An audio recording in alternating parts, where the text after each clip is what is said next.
নমস্কার, আমি প্রদীপ। আমি তোমাকে শোনাচ্ছি শৈলেন্দ্র নারায়ণ ঘোষাল শাস্ত্রী মহাশয়ের লেখা একটি অনবদ্য আধ্যাত্মিক বই, তপভূমি নর্মদা। না, এটা কোনো গল্পের বই না। আসলে শৈলেন্দ্র নারায়ণ ঘোষাল শাস্ত্রী মহাশয় তিনি একজন যোগী পুরুষ। তার জীবনের যে উপলব্ধি, সেই উপলব্ধি এই পুস্তকে, এই বইতে তিনি আমাদের জন্য রেখে গেছেন। প্রায় 3000 কিলোমিটার পথ তিনি মা নর্মদার পরিক্রমার জন্য তিনি পায়ে হেঁটেছিলেন। প্রতিদিনকার তার যে অভিজ্ঞতা, সেই অভিজ্ঞতা তিনি আমাদেরকে অনুভব করাচ্ছেন তার অক্ষরের মধ্য দিয়ে, তার লেখনীর মধ্য দিয়ে। আমরা প্রথম অধ্যায়ে এই মুহূর্তে আছি। বেশ কিছুটা পথ আমরা হেঁটেছি। আপনি যদি প্রথমের এপিসোডগুলো না শুনে থাকেন, না দেখে থাকেন, প্লিজ আপনি সেগুলো দেখে নিন, তাহলে আপনার বুঝতে সুবিধে হবে। তবে একটা কথা আমি আপনাকে বলতে পারি, এই অডিও বুক আপনি যদি শোনেন, আপনার সময় নষ্ট হবে না। শুরু করছি তপভূমি নর্মদা।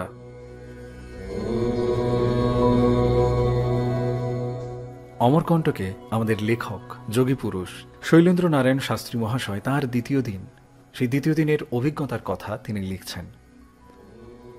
অমরকণ্টকে দ্বিতীয় দিন ভোরে উঠেই দুজনে নর্মদা ঘাটে স্নান করে এলাম। সুমের দাসজি তার ছোট কুমুন্ডুলিতে জল ভরে বললেন, চলিয়ে জালেশ্বর महादेव का आज पूजा चढ़ाएंगे, महाजाग्रत शिवजी है।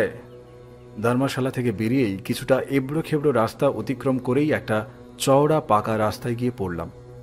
এই পাকা রাস্তার নাম শাডল রোড। এই রাস্তা উত্তরগামী এক বিশাল সড়ক।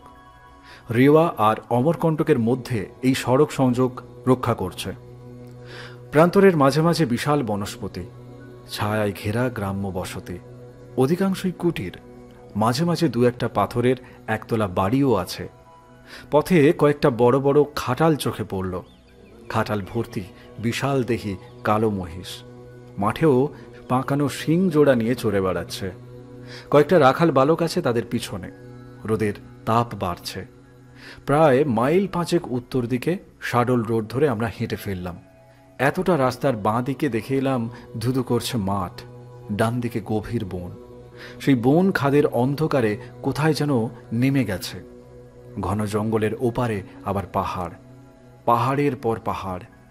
ডান পাশে দেখলাম পাথরের দুটি বিরাট চাঙর পাশাপাশি, তার মাঝখান দিয়ে সরু পথ। এইখানে ডান দিকে সুমের দাসজি মোড় নিলেন। আমি পিছু পিছু চলেছি। পাহাড়ি ঢাল বেয়ে সেই পথ নেমেছে। ক্রমেই সংকীর্ণ হয়ে আসছে সেই পথ, ক্রমেই কঠিন হয়ে আসছে উতরাই। দুধারে উঁচু উঁচু প্রাচীন গাছ, সেই সব গাছের রুক্ষ বলকল ঢাকা মোটা গুঁড়ি আর পাথরের চাঙর এড়িয়ে আমরা সরু পথ ঘুরে ঘুরে নামছে। বড় বড় গাছের ঘন সন্নিবিষ্ট পাতা ভেদ করে সূর্যের আলো প্রবেশ করতে পারছে না। ছায়া ছায়া অন্ধকার। গড়ানে আঁকামাকা পাক দণ্ডিতে কোথাও কোথাও মোটা মোটা শিকড় এবং কাঁটা ঝোপ। সেই সব ডিঙিয়ে ডিঙিয়ে হাঁটতে হচ্ছে আমাদের। মাঝে মাঝে হোঁচট খাচ্ছে, পা দুটো ক্ষত বিক্ষত হয়েছে। জনপ্রাণীহীন এই নির্জন পথে যে কোনো সময় বাঘ এসে আমাদের উপর ঝাঁপিয়ে পড়তে পারে। গা ছমছম করছে ভয়ে। এইভাবে প্রায় 1.5 মাইল উতরাইয়ের পথে হাঁটার পরই পেলাম কিছুটা সমতল ভূমি। তার পাশেই আবার বড় খাদ। বড় বড় গাছের ছায়ায় দেখতে পেলাম ছোট সাদা রঙের মন্দিরটি। দরজার মুখে বৃষভ, নদী, দ্বার শীর্ষে ঘণ্টা। মন্দিরের চাতালের বাম দিকে ঘেঁষে একটি বড় ইদারা। দড়ি নেই, বালতিও নেই। থাকলেও ইদারাটি এত গভীর যে সেখান থেকে জল তোলা আমাদের সাধ্যে কুলত না। মন্দিরের পূর্ব দিক ঘেঁষে একটি খিরিস গাছ দাঁড়িয়ে আছে। জয় জলেশ্বর। সুমের দাসজি মন্দিরের দ্বারেই লুটিয়ে প্রণাম করলেন। প্রণাম করে সুমের দাসজি বললেন, এ মহল্লা কা নাম হয় তামার ডাবার। মূল নর্মদা মন্দিরের ঈশান কোণে এই যে মন্দির, মন্দিরের পূর্ব দিকে যে পাহাড় তার নাম জালেশ্বর। ওই পাহাড়ের পরে যে পাহাড়টি দেখা যাচ্ছে তার নাম আজমির পাহাড়। সেই পাহাড়ে প্রায় 1 শতাধিক গুহা আছে। সেখানে নাকি সিদ্ধ মহাত্মারা থাকেন। বাঘের রাজত্ব। মন্দিরের মধ্যে বসে আছেন জালেশ্বর মহাদেব, মহাকাল। কোথাও কোনো সাড়া শব্দ নেই, পূজারি নেই, ফুল নেই। কেউ সাম্প্রতিককালে পূজা করেছে বলেও মনে হলো না। ধূপ দীপ ফুল নৈবেদ্য একেবারে শূন্য এই মন্দিরে নির্জনতম পরিবেশে মহাদেব বসে আছেন। কালো পাথরের শিবলিঙ্গ, মাথায় কিঞ্চিত চ্যাপ্টা দাগ। মন্দির একতলা পশ্চিম মুখে। মন্দিরের পূর্ব দিকে একটি খিরিশ গাছ। सुमिर दास जी बोलें, जालेश्वर महादेव की बारे में पुराण में कुछ नहीं पढ़ा आपने? इन्होंने त्रिपुरासुर को खत्म किए थे। হ্যাঁ পড়েছি বই কি। ওই ত্রিপুরাসুরকে বধ করার জন্যই মহাদেবের নাম হয়েছে ত্রিপুরারি। ত্রিপুরাসুরকে বধ করেছিলেন ভীমা নদীর উৎসস্থানে। যুদ্ধক্লান্ত শিবের শ্বেত বাড়ি থেকে ভীমা নদীর উৎপত্তি। সেখানে জ্যোতির্লিঙ্গ ভক্তবৎসল আশুতোষ এখানে বসে তপস্যায় সিদ্ধি ও ঋদ্ধি দান করেন নর্মদাবাসী সাধকবৃন্দকে। কোমলডোলটি আমার হাতে এগিয়ে দিয়ে সুমির দাসজি বললেন, इसलिए हम क्या कहे, प्यारी लड़की नर्मदा जी की पानी से जालेश्वर खुश होते हैं। अब पानी चढ़ाइए। और उस दिन प्रोफेसर साहब का जो मंत्र सुनाया था वही वेद मंत्र जालेश्वर जी को भी सुनाइए। আমি অবাক হয়ে গেলাম সাধুর উদারতায়। তিনি জানেন নর্মদা সলিল জলেশ্বরের বড় প্রিয়।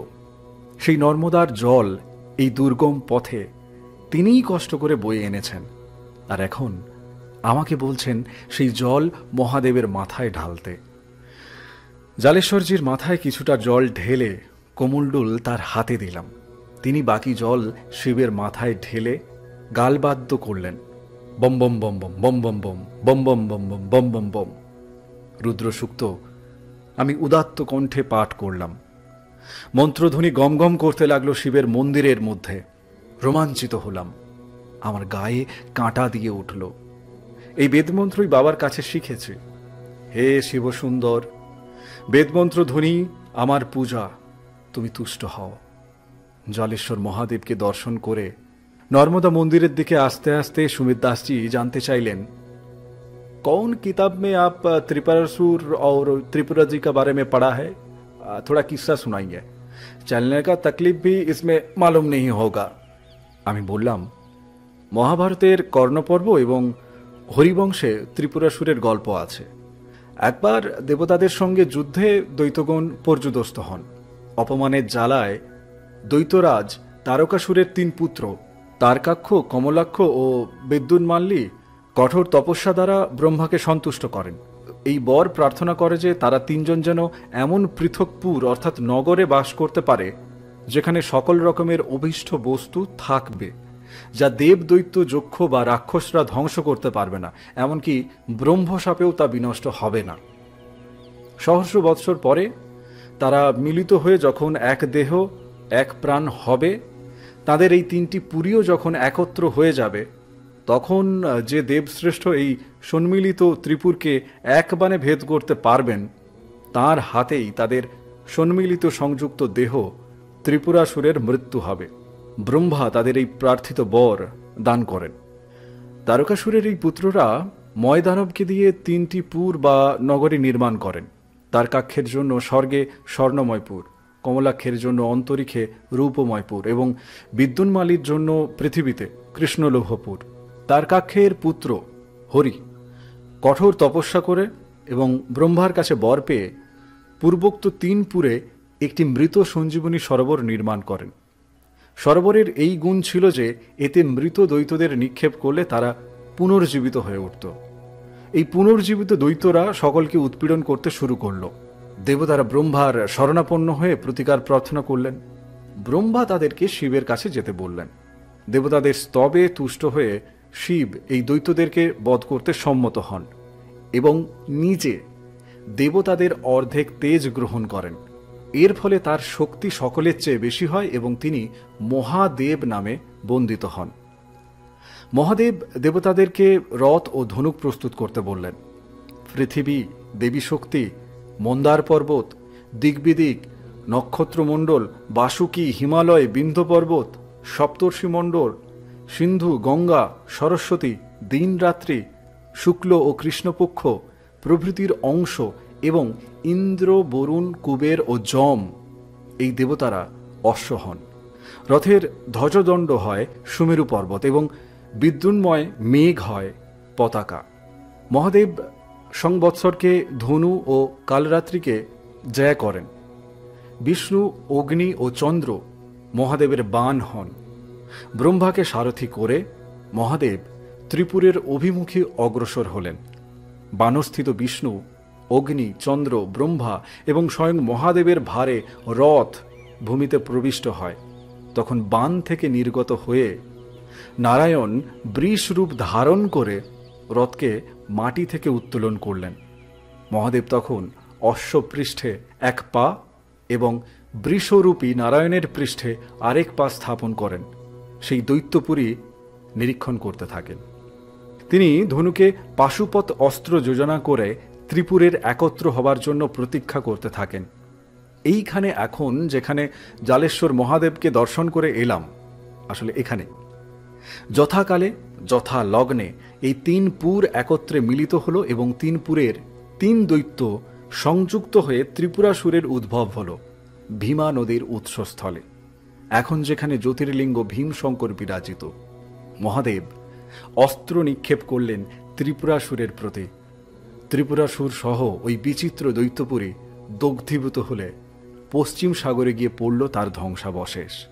জালেশ্বর মহাদেবের উৎপত্তি সম্বন্ধে এই কিস্সা বা গল্প প্রচলিত থাকলেও আধ্যাত্মিক দৃষ্টিতে জালেশ্বর মহাদেব জীবের সংসার জাল, কর্মজাল এবং মায়াজাল ছিন্ন বিচ্ছিন্ন করে জীবের স্থূল দেহ, সূক্ষ্ম দেহ ও কারণ দেহ এই তিনটি পুরের বিলয় ঘটিয়ে তুরীয় জগতে মহাচৈতন্যে প্রতিষ্ঠিত করেন জালেশ্বর।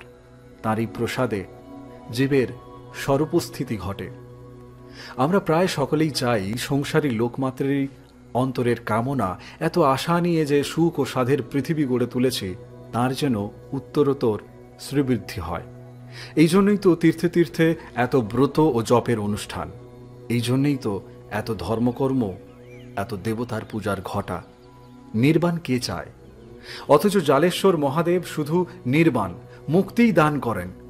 এই জন্য তার মন্দিরে কোনো পূজারী নাই, পূজার কোনো উপকরণ নাই, নাই কোনো ভক্তের ভিড়। মহাজাগ্রত মহাকাল শুধু দ্রষ্টা হয়ে বসে আছেন একা একা এই দুর্গম নির্জন অরণ্যের মধ্যে। সুমিত দাসজি বললেন, এ আপনি সচ बताया, हम लोग सब लालची है, ফিকির কা পিছু মে দৌড়তে হ্যায়, ঘুমতে হ্যায়। গল্প করতে করতে ধর্মশালায় এসে পড়লাম। আহার বিশ্রামের পর সুমিত দাসজি বললেন, चलिए आपको माया की बागिया दिखाएंगे, काफी दूर नहीं, 1.25 मील होंगे ज्यादा से ज्यादा। নর্মদা মন্দির থেকে পূর্ব দিকে হাঁটতে লাগলাম দুজনে, উঁচু নিচু পাহাড়ি পথ দিয়ে। দুধারের বসতি ছাড়িয়ে জঙ্গল শুরু হয়েছে। বস্তির মধ্য দিয়ে আস্তে আস্তে দেখলাম বহু লোকের জটলা, হৈ হৈ হচ্ছে। শুনলাম কিছু আগেই একটা বাঘ এসে এক বড় মহিষকে ধরে নিয়ে গেছে। সুমিত দাসজি আশ্বাস দিলেন, कोई डर नहीं, नर्मदा माता की कृपा से हम लोग कोई खतरा नहीं होगे, বুঝেছো? नर्मदा माता को जय है, जय शिव शंभो। প্রায় মাইলখানেক হাঁটার পর মাইকি বাগিয়াতে পৌঁছে গেলাম। ঘন বনের মধ্যে এত বড় একটি সুন্দর বাগান যেন কোথায় লুকিয়েছিল। নিতান্ত নিজের চোখে না দেখলে তা বিশ্বাস করা শক্ত হতো। শুধু বিশাল নয়, অতি প্রাচীন। অরণ্য ও পাহাড়ের রাজ্যে এমন মনোরম বাগানের পরিকল্পনা কারা যে করেছিলেন জানা নেই। সে বিষয়ে কোনো লেখাচোখাও চোখে পড়ল না। নানা জাতীয় ফুল ফলে ভরা, চোখ জুড়িয়ে গেল দেখে। একটা সুন্দর মিষ্টি গন্ধে চারিদিক ভরে আছে। বাগানের একপাশে নিয়ে গিয়ে আমাকে সুমেধ দাসজি কতকগুলি কচি কলাপাতার চারা বা কেনা গাছের মতো একরকম গাছ দেখালেন। সাদা সাদা লম্বাটে কেনা ফুলের মতো ফুল ফুটে আছে। এর নাম গুলব কাউলি ফুল। অমরকণ্টক ছাড়া সমগ্র মধ্য ভারতে আর কোথাও নাকি এই ফুল পাওয়া যায় না।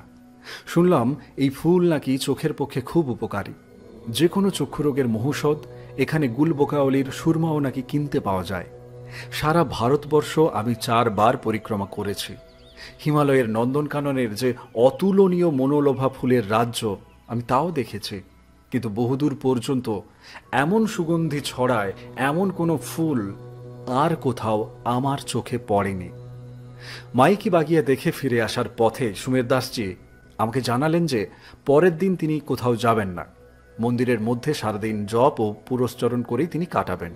কারণ নর্মদা তীর তপস্যা ভূমি, এখানে জপ ও পুরস্চরণাদির ফল সঙ্গে সঙ্গে পাওয়া যায়।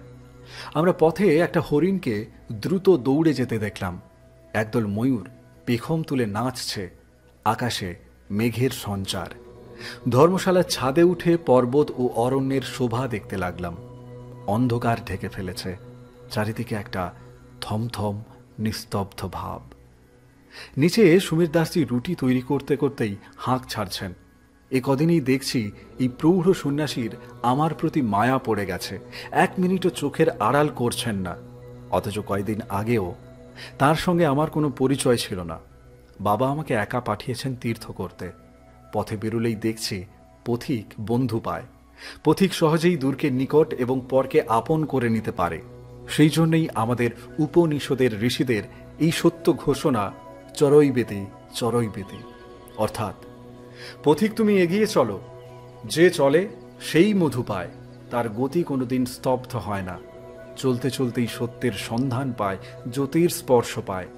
সূর্য নিরন্তর চলেছেন বলেই এত জ্যোতির্ময়। তীর্থে বেরিয়ে পড়লে তীর্থ দেবতাই রক্ষা করেন। অমরকণ্টকের জলবায়ু সব ঋতুতেই স্বাস্থ্যপ্রদ, সব ঋতুতেই মনোরম। বর্ষাকালে দুর্গমতা ও মেঘাচ্ছন্ন অন্ধকার ছাড়া শরীর স্বাস্থ্যের কোনো অসুবিধা ঘটে না। জ্যৈষ্ঠ মাস সবেমাত্র শেষ হয়েছে।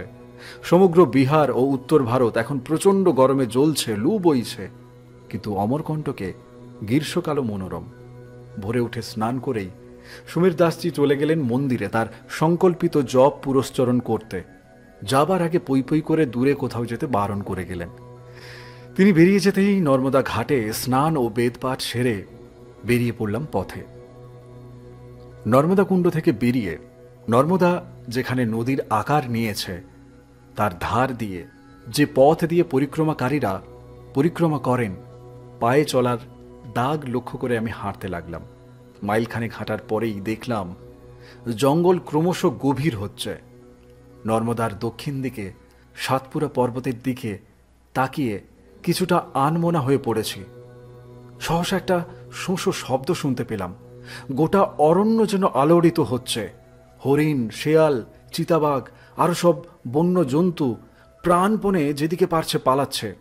স্থানীয় একজন যুবক হিন্দিতে চিৎকার করে আমাকে জানালো, লক্ষ লক্ষ মৌমাছির ঝাঁক আসছে। এই পাহাড়ি মৌমাছির কামড়ে বাঘভাল্লুক অবধি মারা পড়ে যায়। আমিও পিছন ফিরে মন্দিরের দিকে দৌড়লাম। মনে হলো এক ঝাঁক যুদ্ধ বিমান জঙ্গল ভেদ করে চলে গেল। সুমের দাসজি তার জপ পূজা সেরে এসে যখন আমার কাছে সব শুনলেন এসব কথা, তখন রাগে একেবারে অগ্নিশর্মা হয়ে গেলেন। তিনি আমাকে বকতে লাগলেন, ऐसा बेवकूफी मत किया करो, ये कोई खेल नहीं। जो साधु लोग परिक्रमा करते हैं वो नर्मदा माता को पुजारित करते हैं। कड़ाई भोग और नड़ाइल डाल के नर्मदा माई की अनुमति लेकर ही यात्रा करते हैं।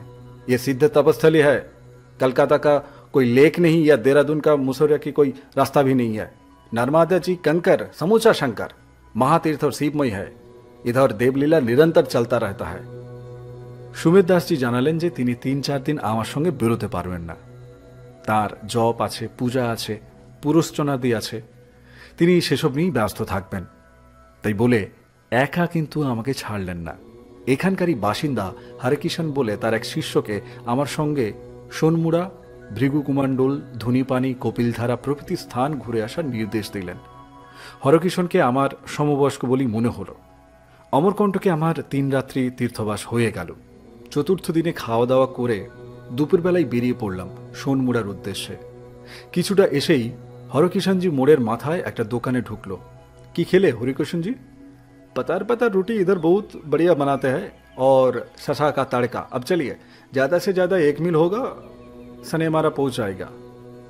সোনমুড়া বা সোন উৎসস্থলকে এরা বলে সনেমারা।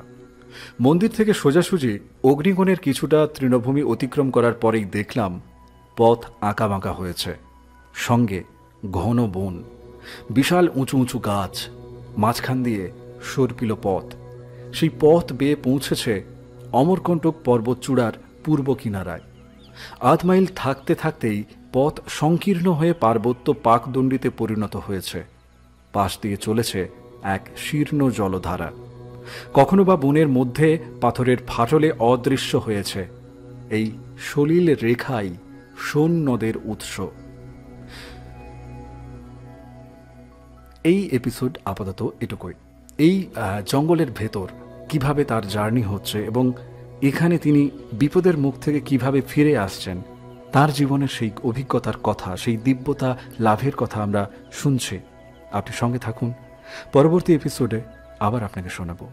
ধন্যবাদ, নমস্কার।